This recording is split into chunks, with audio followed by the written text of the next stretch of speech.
Hello दोस्तों, स्वागत है आप लोग का आपके अपने यूट्यूब चैनल रुस्तम क्लासेस में। आज मैं आप लोगों के लिए क्लास 10th का हिस्ट्री का फर्स्ट चैप्टर दोस्तों यूरोप में राष्ट्रवाद।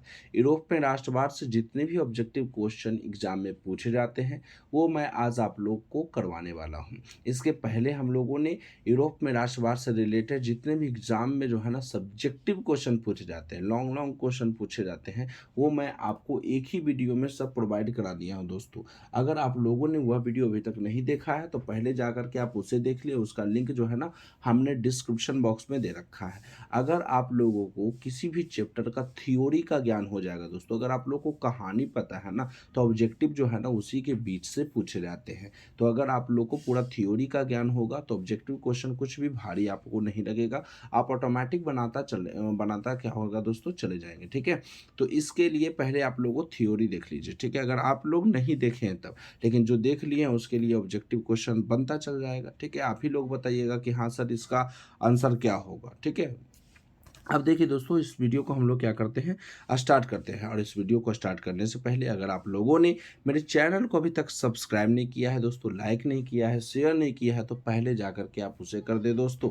ठीक है ना, क्योंकि उससे हम लोगों को क्या होता है, मोटिवेट मिलता है कि हम क्या करते हैं, हमेशा दो दो दिन पर वीडियो डालते रहते हैं आप लोगों के बीच। ठीक है, तो हम लोग का फर्स्ट चैप्टर है यूरोप में राष्ट्रवाद। इसका हम लोग का फर्स्ट क्वेश्चन क्या है दोस्तों, इटली तथा जर्मनी। ठीक है ना, इटली तथा जर्मनी वर्तमान में किस महादेश के अंतर्गत आते हैं। तो आप लोग को पता होना चाहिए इटली और जर्मनी जो है ना कौन सा महादेश के अंतर्गत आते हैं। तो इसका उत्तरी अमेरिका जो है ना इसका फर्स्ट ऑप्शन, और बी जो है दक्षिणी अमेरिका, सी जो है यूरोप, और डी जो है पश्चिमी एशिया। ठीक है ना, तो ये तो आपको उतना तो ये उत्तरी अमेरिका में आता है, ना तो ये दक्षिणी अमेरिका में, ना तो पश्चिमी एशिया में आता है। ये आते हैं इटली और जर्मनी कौन से महादेश से दोस्तों, तो यूरोप महादेश से। कौन से महादेश, यूरोप महादेश से जो है ना ये इटली और जर्मनी आते हैं। ठीक है, ये यूरोप महादेश से आते हैं। ठीक है, अब हम लोग का सेकेंड नंबर क्वेश्चन देखते हैं दोस्तों। ठीक है, एक का क्वेश्चन अच्छे से आप समझते चलोगे, देखते चलोगे, ठीक है, तो आपको कोई भी दिक्कत नहीं होगा। ठीक है, थोड़ा सा हम लोग कलर बदल देते हैं दोस्तों। चलिए ठीक है, अब हम लोग का सेकेंड क्वेश्चन क्या है, फ्रांस में, ठीक है, फ्रांस में किस शासन वंश की पुनः स्थापना वियना कांग्रेस द्वारा की गई थी। हमने आपको बताया था एक ही वंश है दोस्तों जिसमें फ्रांस में जो है ना इसी वंश के द्वारा वियना कांग्रेस हुआ था। ये था कौन सा दोस्तों, बुर्बो वंश। कौन सा, बुर्बो वंश जो था ये आपका, इसके कारण जो है ना फ्रांस में वियना कांग्रेस द्वारा किया गया था पुनः स्थापना। ठीक है, आगे हम लोग थर्ड नंबर क्वेश्चन देखते हैं दोस्तों।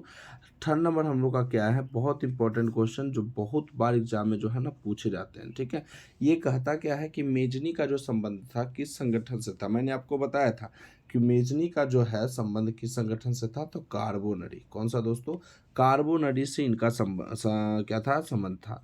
ठीक है, उसके बाद हम लोग का फोर्थ नंबर क्वेश्चन क्या है, इटली एवं जर्मनी के एकीकरण के विरुद्ध कौन था। ऐसा कौन सा देश जो था दोस्तों इटली और जर्मनी का एकीकरण नहीं चाहता था, वो चाहता था कि हम जो है ना इटली और जर्मनी पर दबदबा बना करके रखे, उसको गुलाम बना करके रखे। अगर उसका एकीकरण हो जाएगा तो वो तो शक्तिशाली राष्ट्र हो जाएगा, और शक्तिशाली राष्ट्र हो जाएगा तो हमारे काबू में रहेगा, हमसे तो वो काफ़ी ज़्यादा शक्तिशाली हो जाएगा ना। तो ये चाहता था, एक ही देश था ये, ऑस्ट्रिया। ठीक है, कौन सा देश था, ऑस्ट्रिया। और ऑस्ट्रिया के बीच, ऑस्ट्रिया के साथ काफ़ी युद्ध हुआ है दोस्तों, क्योंकि ऑस्ट्रिया जो है ना हर चीज़ में आपको क्या कर देता था, विरुद्ध पैदा कर देता था। फूट डालो शासन करो वाला इसका नीति था एकदम। ठीक है, पहले के ज़माने वाला। यानी इटली और जर्मनी के एकीकरण कौन नहीं चाहता था, उसके विरुद्ध में कौन था दोस्तों, ऑस्ट्रिया। ठीक है, मैंने आपको सब्जेक्टिव क्वेश्चन में अच्छे से बता दिया है। ठीक है, तो अगर आप लोग को दिक्कत होता है ना तो उस वीडियो को जाकर के देख लीजिए, जिसका लिंक हमने डिस्क्रिप्शन बॉक्स में दे रखा है। ठीक है, उसके बाद हम लोग का फोर्थ नंबर क्वेश्चन क्या है, काउंट काबूर को जो है ना विक्टर इमैनुअल। ठीक है, काउंट काबूर को जो है विक्टर इमैनुअल ने किस पद पर नियुक्त किया था, तो ये गृह मंत्री तो नहीं था दोस्तों, फ्रांस में राजदूत भी नहीं था, ये जो थे प्रधानमंत्री। ठीक है, क्या थे, प्रधानमंत्री। यानी काउंट काबूर को विक्टर इमैनुअल ने जो है ना प्रधानमंत्री के पद पर नियुक्त किया था। कौन, विक्टर इमैनुअल ने किसको, काउंट काबूर को। कौन से पद पे, प्रधानमंत्री के पद पे। ठीक है, अब हम लोग का अगला क्वेश्चन था, बहुत इंपॉर्टेंट है ये, ये कई बार एग्जाम में पूछे जाते हैं, ठीक है। यहीं पे देख लीजिए ना, ये पूछे गए हैं। देखिए, ये 2012 में पूछे गए हैं, 2014 में पूछे गए हैं, ये 2019 में पूछे गए हैं, 3 साल पूछे गए हैं दोस्तों। तो वो काफ़ी सोच लीजिए कितना ऑब्जेक्टिव क्वेश्चन ये वाला जो है ना, काफ़ी खतरनाक है, जो एग्जाम में आपको पूछे जाते हैं डायरेक्ट, ठीक है। कहता है गैरिबाल्डी पेशे से क्या था। मैंने आपको बताया था गैरिबाल्डी के कार्यों की चर्चा करें, ठीक है। उसमें मैंने बताया था कि गैरिबाल्डी जो पेशे से था, इनका पेशा जो था ना, नाविक थे, ठीक है। क्या दोस्तों, ये नाविक थे। और नाविक का अर्थ होता है जो नाई चलाता है ना, उसको नाविक कहते हैं। क्या चलाता है, नाई जो चलाता है उसको नाविक बोलते हैं। तो गैरिबाल्डी का पेशा जो था वो नाविक का था। क्या का था दोस्तों, नाविक का था, ठीक है।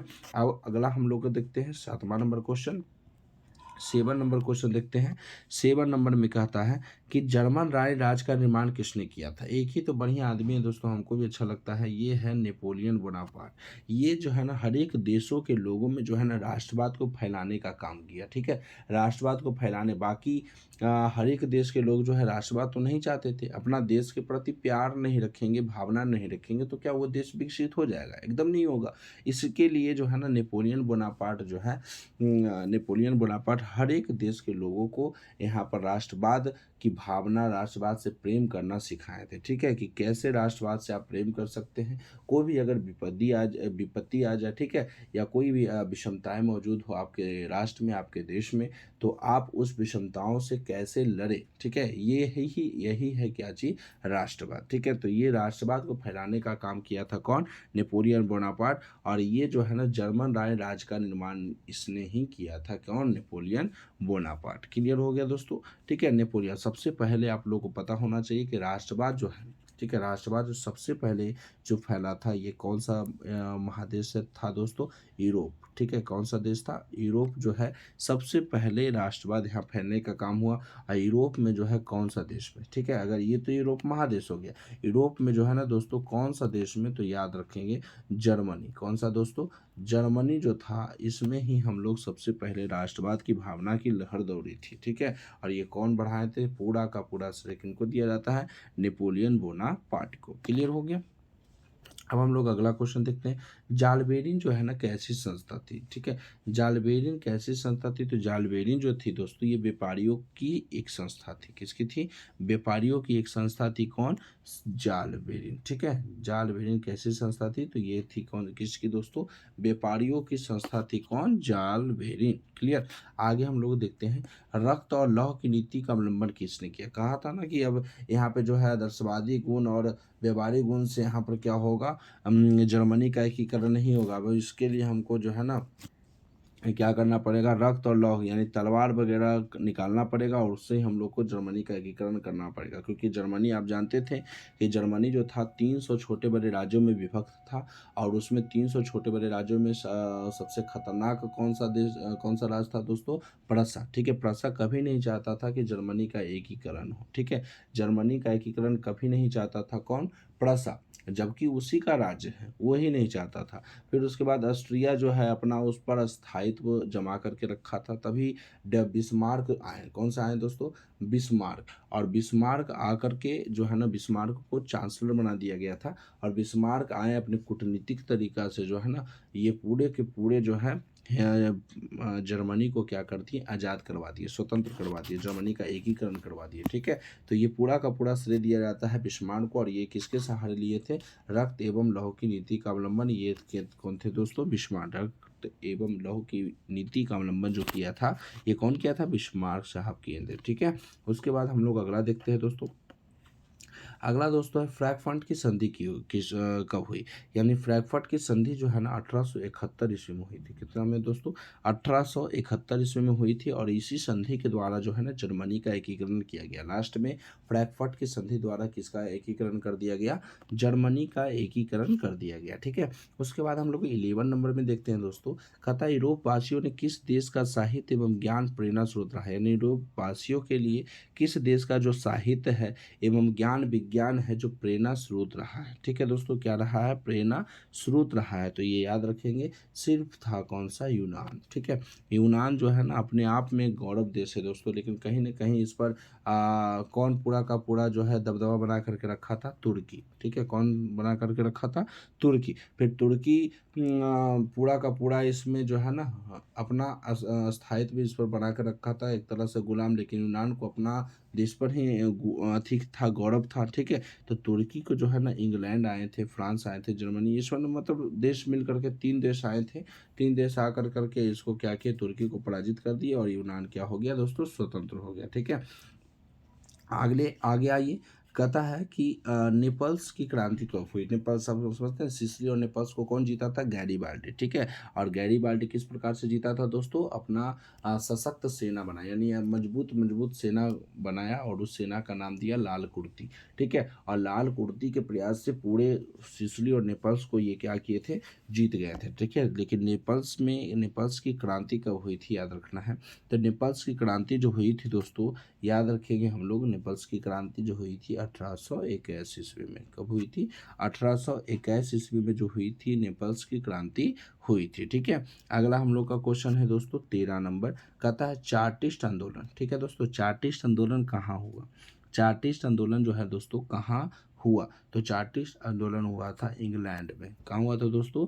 इंग्लैंड में हुआ था। कौन सा आंदोलन? चार्टिस्ट आंदोलन। एकदम अच्छे से याद कर लेंगे आप लोग हर एक क्वेश्चन को, कि आप लोग को दिक्कत महसूस नहीं हो और आप एग्जाम में अच्छे से अच्छे स्कोर कर पाएँ। ठीक है, कोई भी देखिए, कोई भी सब्जेक्ट है ना, कोई भी सब्जेक्ट का जो फर्स्ट चैप्टर होता है ना, उसको तो लोग अच्छे से पढ़ते ही हैं, क्योंकि सब क्वेश्चन बहुत सारे उठते हैं दोस्तों फर्स्ट चैप्टर से आपके। ठीक है, चार्टिस्ट आंदोलन कहाँ हुआ था? कहाँ कहाँ हुआ? तो ये कहाँ हुआ था दोस्तों? इंग्लैंड में चार्टिस्ट आंदोलन हुआ था। उसके बाद हम लोग देखते हैं। ठीक है, 14 नंबर देखिए क्वेश्चन दोस्तों। कहता है यूनान को एक स्वतंत्र राष्ट्र घोषित कब किया गया? ठीक है, तो यूनान को जो है स्वतंत्र राष्ट्र जो है घोषित कब किया गया? तो याद रखेंगे 1832 ईस्वी में जो है ना यूनान को स्वतंत्र राष्ट्र घोषित किया गया और यूनान एक स्वतंत्र देश हो गया। ठीक है, उसके बाद हम लोग का देखते हैं ऐतिहासिक। ठीक है, ऐतिहासिक द्वंद्ववाद की व्याख्या किसने की? ऐतिहासिक द्वंद्ववाद की व्याख्या जो है दोस्तों ये किसने की? तो याद रखेंगे आप लोग, ऐतिहासिक द्वंद्ववाद की व्याख्या किसने की? तो ये जो किया था दोस्तों ऐतिहासिक द्वंद्ववाद की व्याख्या ये किए थे हिगेल। कौन किए थे? हिगेल जो है ऐतिहासिक द्वंद्ववाद की व्याख्या किए थे। कौन दोस्तों? हिगेल किए थे। ठीक है, 16 नंबर हम लोग को देखते हैं। कहता है एड्रियानोपुल। ठीक है, एड्रियानोपुल जो है ना, एड्रियानोपुल की संधि कब हुई? ठीक है, एड्रियानोपुल की संधि कब हुई? तो याद रखेंगे एड्रियानोपुल की संधि जो हुई थी दोस्तों ये 1829 ईस्वी में। कब हुई थी? 1829 ईस्वी में एड्रियानोपुल की संधि हुई थी। ठीक है, उसके बाद हम लोग देखते हैं 70 नंबर दोस्तों। कहता है कि एड्रियानोपुल की संधि किन दो देशों के बीच हुई? ठीक है, एड्रियानोपुल की संधि जो है किन दो देशों के बीच हुई थी? एड्रियानोपुल की संधि। तो याद रखेंगे एड्रियानोपुल की जो संधि हुई थी दोस्तों ये हुई थी तुर्की और रूस के बीच में। ठीक है, तुर्की और रूस के बीच में एड्रियानोपुल की संधि हुई और ये दोनों में मिलाप हो गया। ठीक है, आगे हम लोग का 18 नंबर क्वेश्चन देखिए। कहता है सेडोन का युद्ध किनके बीच हुआ था? सेडोन का युद्ध जो है दोस्तों ये किनके बीच हुआ था? सेडोन का युद्ध। तो सेडोन का युद्ध आप याद रखेंगे दोस्तों, सेडोन का युद्ध जो हुआ था ये फ्रांस और प्रसा के बीच हुआ था। किनके बीच? फ्रांस और प्रसा के बीच हुआ था सेडोन का युद्ध। ठीक है, उसके अगला क्वेश्चन हम लोग देखते हैं दोस्तों 90 नंबर। ठीक है, 90 नंबर देखते हैं। किस देश का हंगरी पर पूर्ण आधिपत्य था? यानी ऐसा कौन सा देश है जिसमें हंगरी का पूरा जो है दबदबा था, उसका पूरा आधिपत्य था? ठीक है, तो 19 नंबर का हमारा राइट आंसर जो हो जाएगा दोस्तों ऑस्ट्रिया। ठीक है, कौन सी था दोस्तों? ऑस्ट्रिया। ठीक है, आगे देखते हैं दोस्तों हंगरी पर ये पूरा का पूरा आधिपत्य था, तो ये थे कौन? ऑस्ट्रिया। ठीक है, अगला जो है पूरा पोलैंड के विद्रोह को किसने कुचल दिया था? ठीक है, पोलैंड के विद्रोह को किसने कुचल दिया था? याद रखेंगे रूस। रूस जो है ना पोलैंड के जो विद्रोह था ना दोस्तों, विद्रोह जो हो रहा था उसको पूरी तरह से क्या किया था? कुचल दिया था। ठीक है, 21 नंबर में हम लोग देखते हैं क्या कहता है सन 1870 में फ्रांस और प्रसा के बीच युद्ध कहाँ हुआ था? ठीक है, याद रखेंगे सन 1870 में फ्रांस और प्रसा के बीच जो है ना युद्ध कहाँ हुआ था? तो कहाँ हुआ था युद्ध दोस्तों? ये हुआ था सेडोन में। ठीक है, याद रखना, फ्रांस और प्रसा के बीच के युद्ध को क्या कहा जाता है? सेडोन युद्ध। फ्रांस और प्रसा के बीच के युद्ध को क्या कहा जाता है? सेडोन युद्ध कहा जाता है। ठीक है, फ्रांस और प्रसा के बीच में। अब ये जो है ना कब हुआ था? 1870 ईस्वी। 1870 ईस्वी में फ्रांस और प्रसा के बीच युद्ध हुआ और इस युद्ध का क्या नाम पड़ा दोस्तों? सेडोन का युद्ध। ठीक है, किसके? सेडोन का युद्ध। आगे देखते हैं, किस युद्ध के बाद जर्मनी का एकीकरण पूरा हुआ? तो याद रखेंगे, कौन सा लास्ट में जो युद्ध हुआ था ना उसके साथ जो है ना जर्मनी का जो है ना एकीकरण, का एकीकरण पूरा हुआ। जर्मनी जो है 300 छोटे बड़े राज्यों से विभक्त था। सभी जो थे उसके राज्य एक हो गए थे। ठीक है, तो ये कौन सा युद्ध का जलवा था दोस्तों? तो ये था आपका जो है ना सेडोन का युद्ध। फ्रांस और प्रसा का बीच, अभी बताए थे, फ्रांस और प्रसा का बीच जो युद्ध हुआ था उसके साथ जो है ना जर्मनी का एकीकरण भी हो गया था। आगे हम लोग देखते हैं, कहता है यंग यूरोप का संस्थापक कौन था? तो याद रखेंगे, यंग यूरोप का संस्थापक एक ही था दोस्तों, और वो जो थे मेजनी। ठीक है, मेजनी जो था यंग यूरोप का संस्थापक था। यंग यूरोप का स्थापना किया था कौन? मेजनी। आगे देखिए दोस्तों, कहता है आगे, यूरोप का मरीज जो है ना किसे कहा जाता है? तो याद रखें ना कि यूरोप का मरीज जो है ये तुर्की भाई साहब को कहा जाता है। किसको? तुर्की को। तुर्की देश को क्या कहा जाता है? यूरोप का मरीज कहा जाता है तुर्की को। ठीक है, उसके बाद हम लोग देखते हैं दोस्तों 25 नंबर। ठीक है, 25 नंबर क्या कहता है? वियना कांग्रेस कब हुआ? ठीक है, वियना कांग्रेस जो है ना कब हुआ? तो वियना कांग्रेस जो हुआ था दोस्तों ये 1815 ईस्वी में हुआ था। कौन? वियना कांग्रेस। ठीक है, याद रहेगा, 1815 ईस्वी में वियना क्या हुआ था? कांग्रेस हुआ था 1815 ईस्वी में। उसके बाद हम लोग का देखते हैं दोस्तों, जर्मनी का एकीकरण का प्रमुख वास्तुकार कौन था? ठीक है, जर्मनी का जो एकीकरण हुआ था उसका प्रमुख वास्तुकार जो थे वो कौन थे? तो याद रखेंगे ये बिस्मार्क थे। इन्हीं के बदौलत तो जर्मनी का एकीकरण हुआ है। ठीक है, बिस्मार्क कूटनीतिक तरीका से पूरी की पूरी जर्मनी का एकीकरण इन्होंने कर दिया। ठीक है, उसके बाद हम लोग का 27 नंबर पढ़िए दोस्तों। 27 नंबर क्या कहता है कि इटली के एकीकरण में निम्न में से किसका संबंध नहीं है? तो इटली के एकीकरण में याद रखेंगे, इटली का एकीकरण में मेजनी का तो संबंध था। नहीं सॉरी, इटली का एकीकरण है ना, तो इटली का एकीकरण में जो था दोस्तों मेजनी तो था ही। ठीक है, काबुल भी थे और गैरीबाल्डी। इटली के एकीकरण में ये तीनों थे।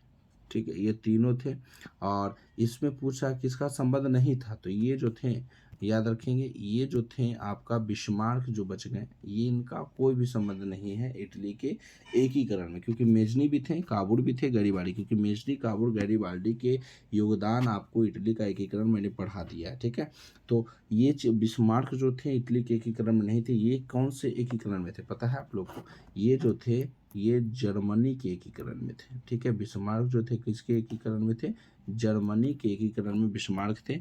बाकी इनका इटली के एकीकरण में कोई भी वास्ता नहीं था। ठीक है, उसके बाद हम लोग 28 नंबर देखते हैं दोस्तों।